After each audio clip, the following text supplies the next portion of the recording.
Now that you've seen the listening areas in sequence, focus on the heart sounds in each area. S2 is usually louder than S1 in the aortic area.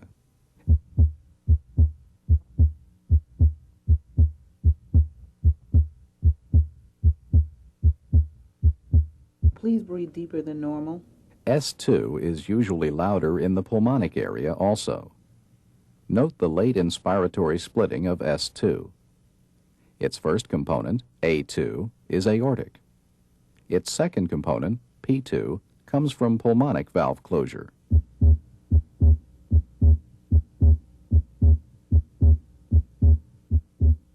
In the left third interspace, both A2 and P2 may be heard again.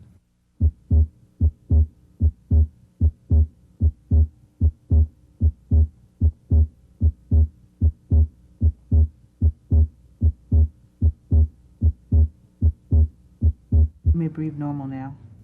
S2 usually diminishes in intensity as you proceed down the left sternal border. Meanwhile, S1 usually gets a little louder.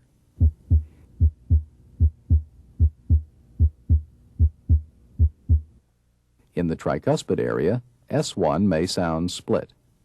Its softer second component comes from closure of the tricuspid valve. Here at the mitral area, S1 is usually louder than S2.